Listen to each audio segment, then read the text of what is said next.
Assalamualaikum warahmatullahi wabarakatuh. Baik, bagaimana kabarnya teman-teman? Masih ingatkah pertemuan kemarin membahas apa? Semoga teman-teman sekalian sehat selalu ya. Nah, sebelumnya di sini perkenalkan, nama saya Ahmad Lutfi Hidayatur Rahman dengan nomor NIM 2121079.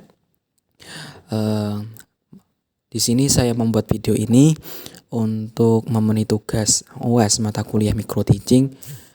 Nah, untuk kali ini langsung saja kita akan membahas materi fikih MTS kelas 7, membahas tentang sholat berjamaah. Nah, mungkin teman-teman sudah biasa melakukan sholat berjamaah ya, namun kita akan kupas tuntas tentang sholat berjamaah. Nah, langsung saja ke materinya. Yang pertama ada pengertian sholat berjamaah. Jamaah secara bahasa kumpulan atau bersama-sama. Sedangkan menurut istilah sholat jamaah adalah sholat yang dilakukan secara bersama-sama oleh dua orang atau lebih secara bersama-sama, dan salah satunya harus menjadi imam, sedangkan lainnya harus menjadi makmum. Berarti yang pertama itu harus ada imam, yang kedua ada makmum. Itu sudah termasuk sholat berjamaah seperti itu. Nah, next ada hukum sholat berjamaah. Hukum sholat berjamaah menurut jumhur ulama adalah sunnah muakkad, yaitu sunnah yang sangat dianjurkan dan Nabi SAW jarang sekali meninggalkannya. Ada beberapa pendapat tentang hukum sholat berjamaah ini.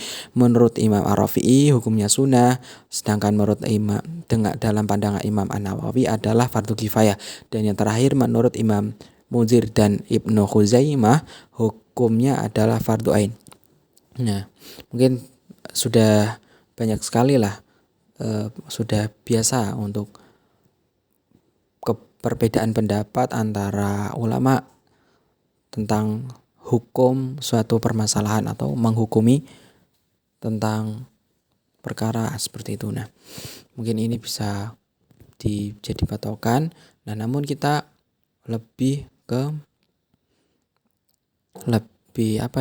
kuat kita pandangannya bahwasanya sholat untuk hukum sholat jamaah itu adalah menurut jumhur atau kebanyakan ulama adalah sunnah muakkad seperti itu. Next, nah selanjutnya ada dalil keutamaan sholat berjamaah yang ada hadis yang berbunyi seperti ini. Bismillahirrahmanirrahim. Qala Rasulullah sallallahu alaihi wasallam, sholatul jama'ata afdalu minas sholatil fitti bi sab'i wa isrina darajah. Yang artinya sholat berjamaah itu lebih utama dari sholat sendiri dengan dilipatkan sampai 27 derajat seperti itu. Nah, mungkin sudah teman-teman bisa bisa direfleksikan bersama-sama bahwasannya sholat berjamaah itu dilipat gandakan sampai 20 derajat. Nah, kita harus saling menjaga agar sholat kita, harus berusaha agar sholat kita selalu berjamaah seperti itu. Next, manfaat sholat berjamaah yang pertama ada Allah melipat gandakan pahala sholat berjamaah sampai 27 derajat. Yang kedua menjauhkan diri dari sifat munafik. Yang ketiga menjadi sebab diampuni dosanya oleh Allah. Yang keempat mengembangkan disiplin dan berakhlak mulia.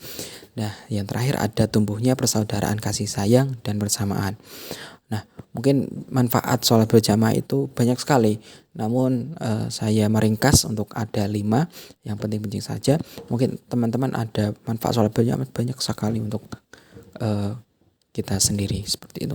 Next, ada 12 syarat dalam sholat jamaah yang harus dipenuhi agar sholat yang dilakukan hukumnya sah. Yang pertama ada kecocokan gerakan antara makmum dan imam. Kedua, makmum mengikuti gerakan imam dan tidak mendahulinya.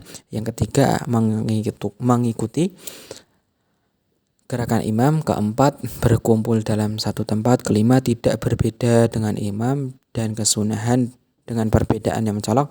Keenam, posisi berdiri makmum tidak lebih maju daripada imam. Ketujuh, niat mengikuti imam atau menjadi makmum. Kedelapan, sholat imam adalah sholat yang sah menurut makmum. Kesembilan, sholat imam bukan sholat yang harus diulang. Kesepuluh, imam tidak mengikuti atau menjadi makmum pada imam yang lain. Kesebelas, kapasitas imam atau dalam bab jamaah tidak lebih kurang daripada makmum. Ke-12, imam bukan orang yang umi atau tidak cacat dalam pelafatan bacaan Al-Fatihah seperti itu. Next lagi, Di sini ada orang yang berhak atau lebih baik untuk didahulukan menjadi seorang imam di jamaah sholat di masjid atau di musola. Nah, untuk urutannya adalah sebagai berikut. Yang pertama itu ada wali, atau kalau di zaman sekarang bisa kita nisbatkan sebagai penguasa. Nah, yang kedua ada orang yang ditunjuk oleh wali atau penguasa. Yang ketiga ada nadir atau ditunjuk wakif. Nah, yang keempat ada wakif. Terus yang terakhir ada orang yang ditunjuk oleh masyarakat dan harus mendahulukan orang yang paling alim dalam bab fikih, sholat, kemudian orang yang paling fasih bacaannya, lalu orang yang paling wirai. Yang terakhir itu yang pertama itu ditunjuk masyarakat yang harus paham fikih, terus kalau nggak ada terus mencari yang paling fasih bacaannya. Terus yang keempat orang yang wirai atau berhati-hati dalam mengerjakan satu hal. Terus next lagi, nah mungkin itu aja yang bisa saya sampaikan karena materinya sangat singkat. Mungkin teman-teman bisa belajar lagi lebih lanjut karena ini adalah video yang hanya mencakup per kesimpulannya saja, kesimpulan saja. Mungkin itu saja yang bisa saya sampaikan.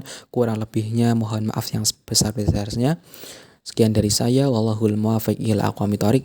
Assalamualaikum warahmatullahi wabarakatuh.